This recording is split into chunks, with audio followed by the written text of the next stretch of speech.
been crucified, he died, he rose again.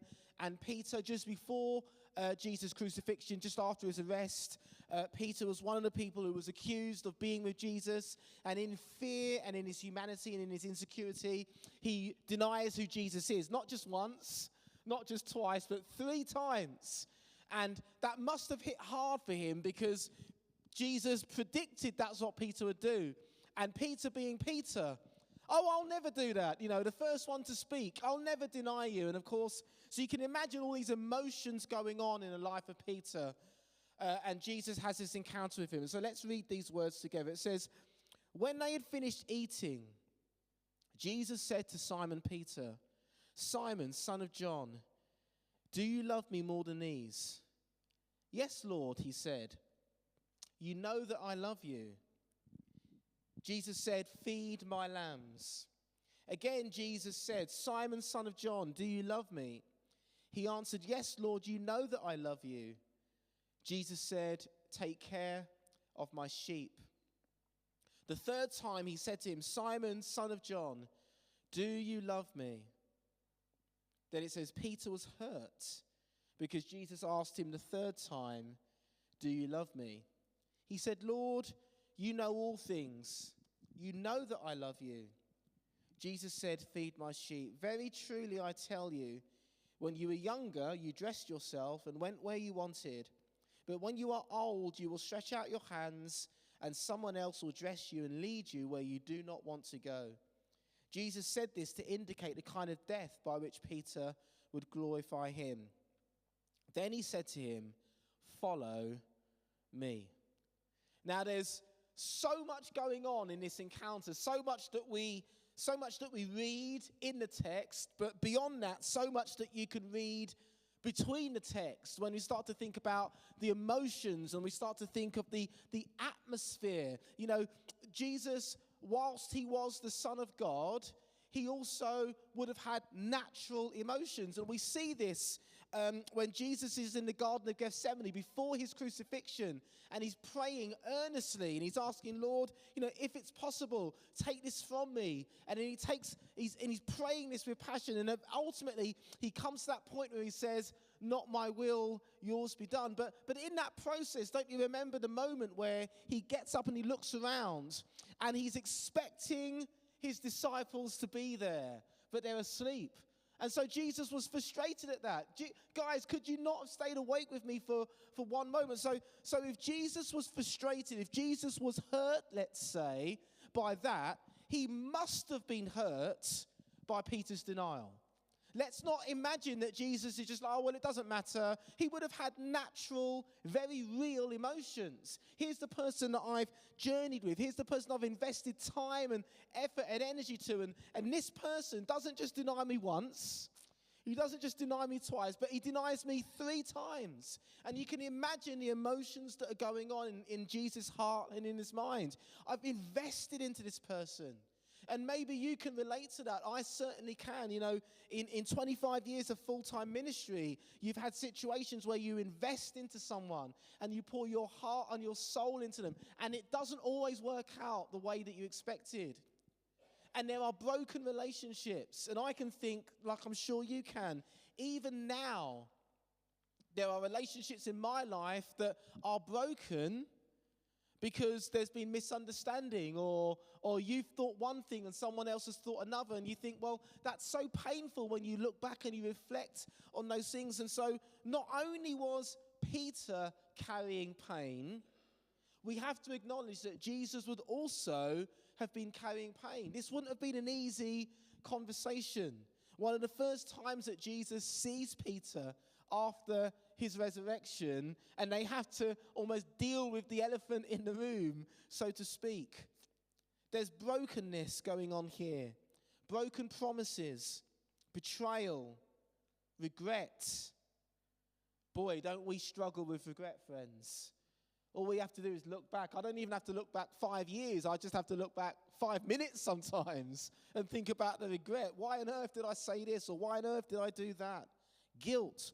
All of these things would have been going on in this encounter and in this interaction between Jesus and Peter. And what's more, I believe salt is rubbed into the wounds, not just by what Jesus says, but where he says it. I believe that John's being very clever and he's making a very clear point here. Because if you go back to chapter 18 and you read about Peter's first denial, what does it say at the end now? I'll read it to you. It says, verse 17, "You are not one of his disciples, are you?" The girl at the door asked Peter. He replied, "I am not." And then it says in verse 18, "It was cold, and the servants and officials stood around the fire they had made to keep warm." And then it says this, interestingly, Peter was also standing with them, warming himself by the fire. Don't you think it's interesting that the context in which Peter denied Jesus is the same context around the fire where Jesus is now having that conversation? And so you can just imagine, even the environment, he's warming himself by the fire, that's reminding him of what he did to let Jesus down. So John's being very deliberate here to make this point, to the emotions that are going on in this occasion. And Jesus gets even more explicit with his actions by asking a question 3 times, which would have been a slap in the face to Peter. And you see the emotions coming out. "Yes, Lord, you know that I love you. You know that I love you." And then it says, Peter was hurt because Jesus asked him the 3rd time. Why do you think Peter was hurt?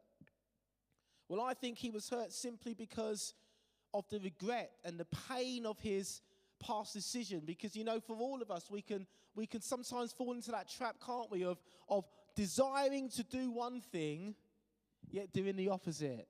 And we get frustrated with ourselves, and we talk to ourselves. We don't need anyone else at times to tell us, "You can do better." We just need to tell that to ourselves. And you see this in Paul's writings in Romans, where he says, "Look, the things that I want to do are the things that I don't.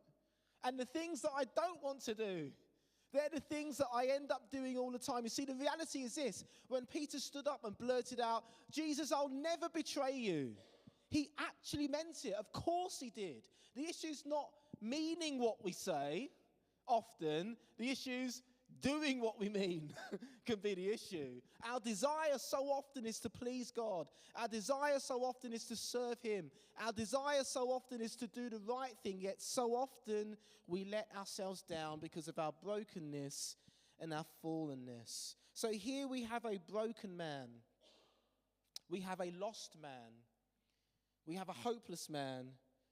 We have a guilty man. Yet the absolute beauty of this passage is the very last 2 words. Because let me take you back to chapter 21.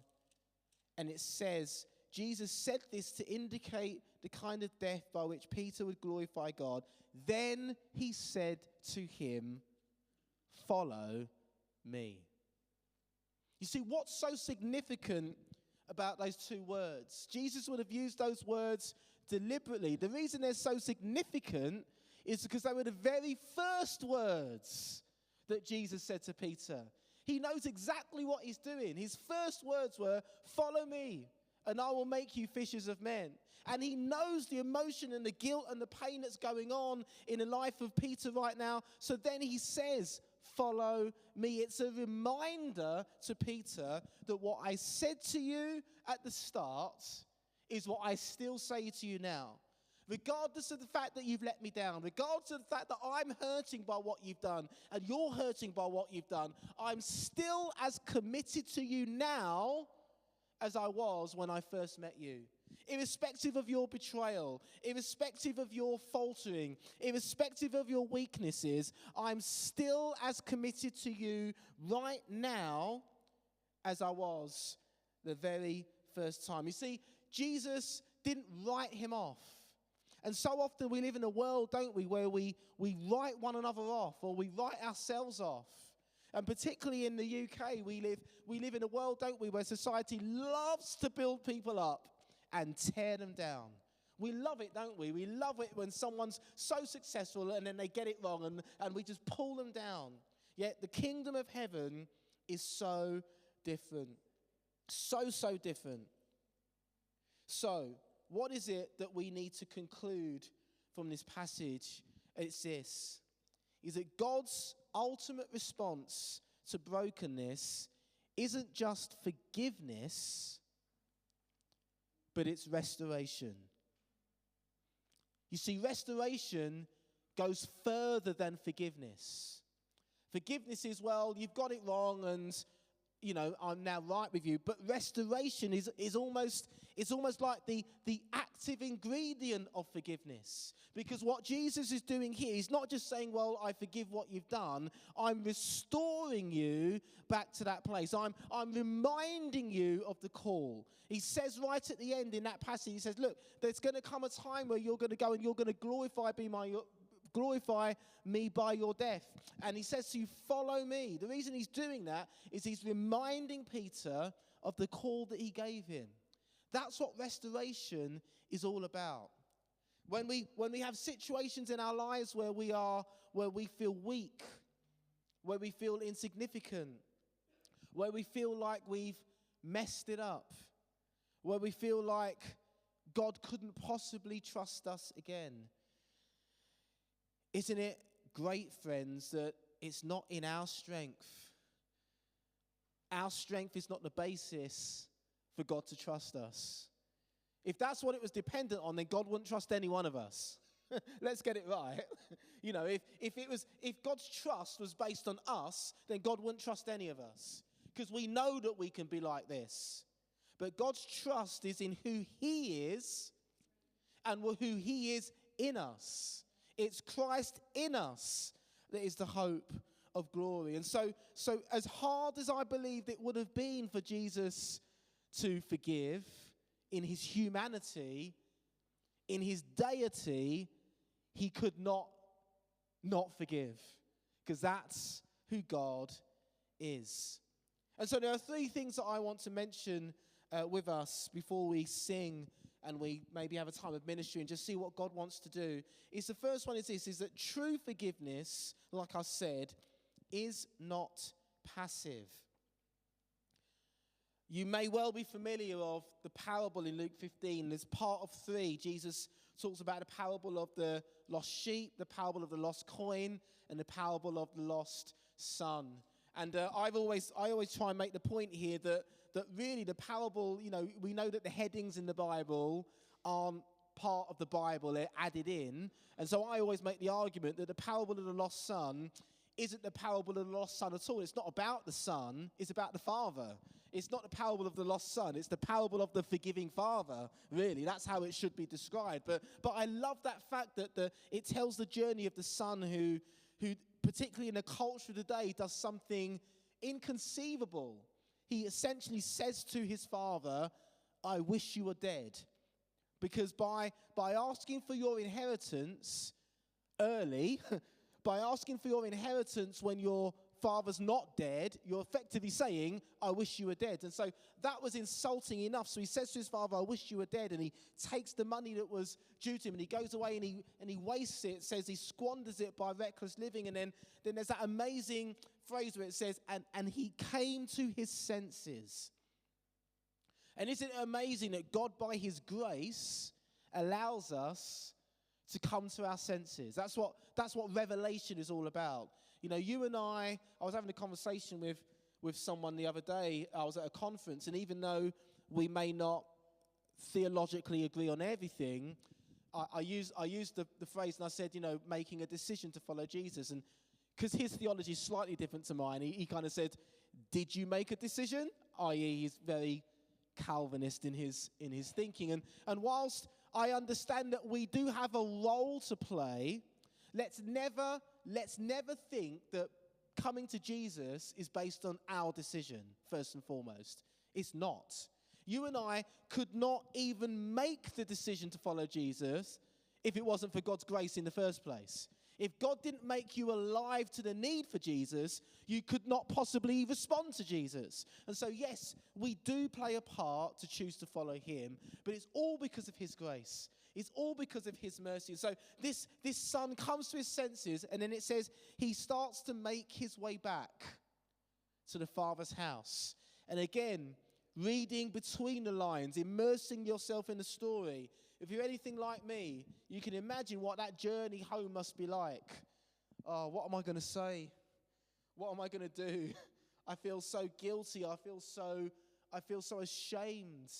You know, and you can imagine all those emotions going on in the son as he's making his way back. And then Luke's very deliberate here, and he makes the point. He says that whilst the son was a long way off, his father saw him.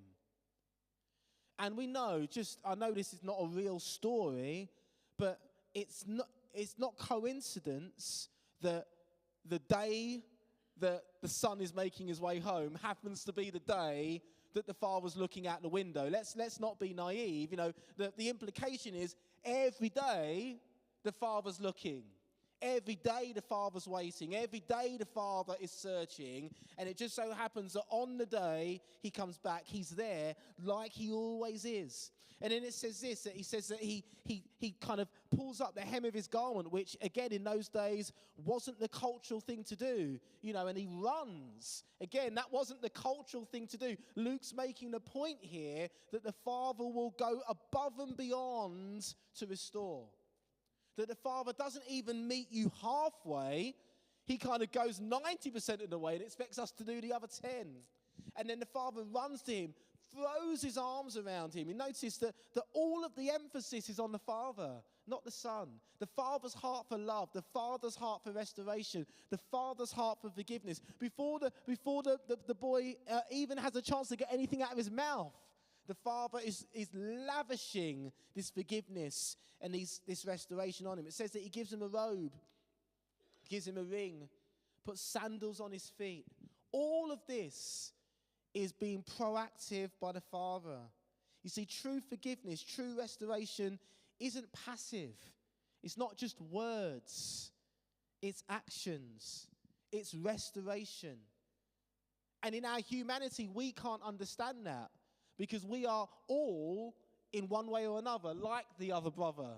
You know, the one that was there, like, oh, I can't, why have you done all this? We're all a little bit like that, aren't we? Why have you done this for this son? Don't you realize what he's done? He kind of cursed you. He wished you were dead, and he's wasted all your inheritance. Why lavish this love upon him?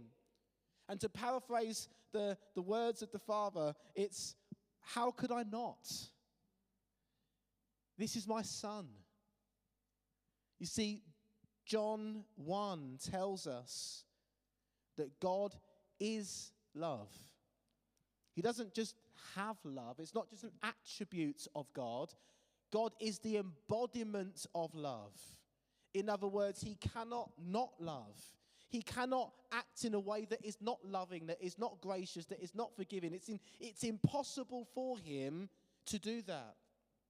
And so restoration springs out of the heart of God. The second thing about restoration, and again, I'm so grateful for this, is that broken does not mean written off.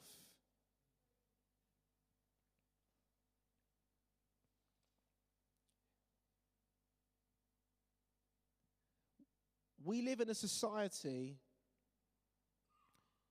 where fixing something is often more costly than starting again.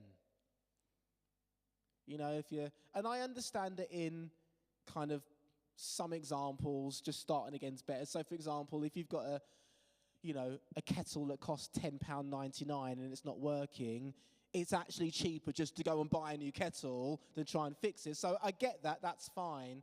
But that's indicative of the world that we live in. Something goes wrong, throw it away, chuck it away, start again. Prenuptial agreements. I can't even get my head around that. I hope that no one here has a prenuptial agreement. But again, what is that even saying? That's saying I'm hedging my bets. That's saying, well, just in case it goes wrong, I'm protecting myself. I'm so grateful that God doesn't hedge his bets with us. I'm so grateful that God doesn't get us to sign a pre-contract in our relationship with him. I'm going to invest all of this into you, but if you get it wrong, I'm going to take it all back. I'm so grateful that God doesn't treat us the way we often treat each other in the world. It's so easy, isn't it?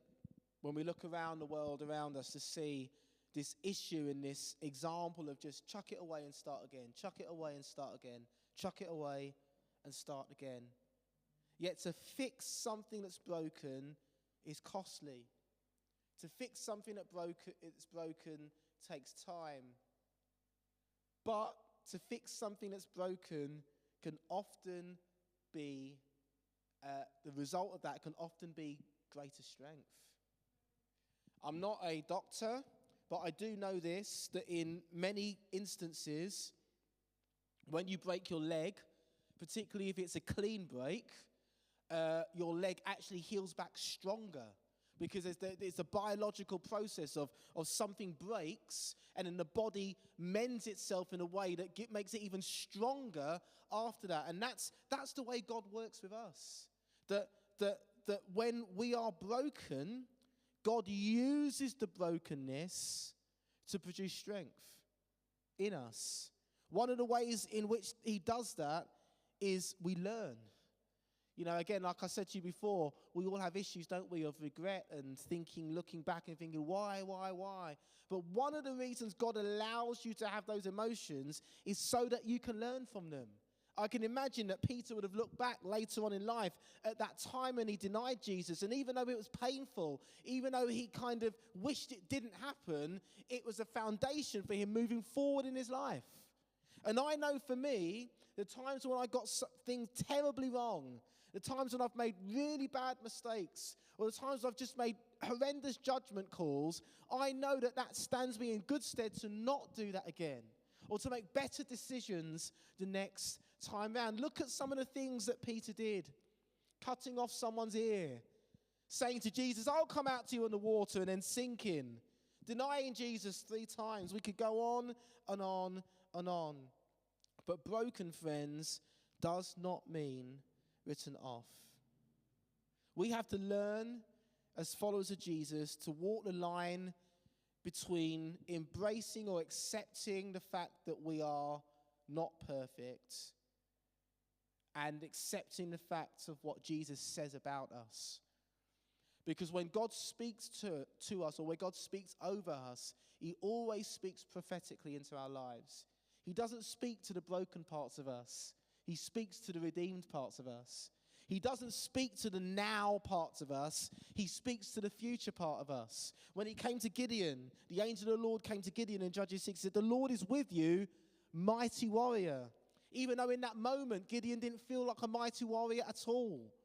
God always speaks prophetically over your life. And here's my final point, and the band are going to come and lead us.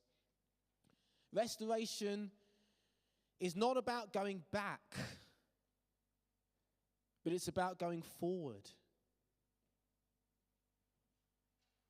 Our lives, friends, are constantly about moving forward. There's actually no such thing as going back to where you were.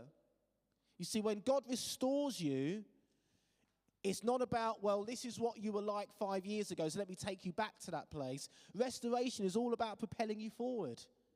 In 1 Corinthians, verse 3 and verse 18, it says, if anyone is in Christ, they are a new creation.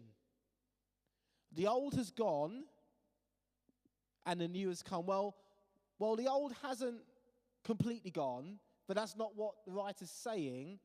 What it's saying is that you don't need to live in the old, but you do carry the old with you. Isn't it interesting that when we read some of the prophetic imagery in the book of Revelation, or even, let's not even talk about that, just in this passage in John chapter 21, isn't it interesting that when Jesus appears, when Jesus rose again, he still has scars? Have you ever thought about that? If the Spirit of God could raise Jesus from the dead, he could remove the scars. So why does Jesus have scars? I think God's trying to make a point that what happens in our past is significant. And we have to carry those things with us because they are a part of our future. So forever, for eternity, when we're with Jesus, he will always have those scars. because they are a reminder of the pain that he went through, but they are also a reminder of the place that he's now been exalted to. And so, friends, you and I, we will always have scars, but we don't have to look at those scars as negative. We don't have to look at them and go, well, they are a reminder of who we were, and they are a reminder of who we're becoming. You may have heard the illustration of the kintsugi. I think we've got I did have a picture up there of the jar and this concept of kintsugi, this Japanese style where broken pottery is put back together, but the cracks are deliberately left in there. And so when you see in those lines, they're there for a reason, to show that the scars in your life are an intrinsic part of who you are. You cannot remove them. You need them, if anything, to remind you of the journey that God is taking you on. So when we think about Peter and we think about this issue of restoration, let's remind ourselves that we will get it wrong. Not that we ever want to, but we do. This side of eternity, we will never reach perfection. But in that, we have to remind ourselves of, in our lowest moment, in our lowest ebb, Jesus is there to pick us up. He's there to restore. He's there to lavish his love over us again and again and again, because that is who he is.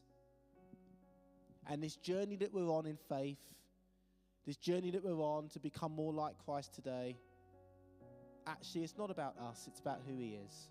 It's about his strength that's made perfect in our weakness.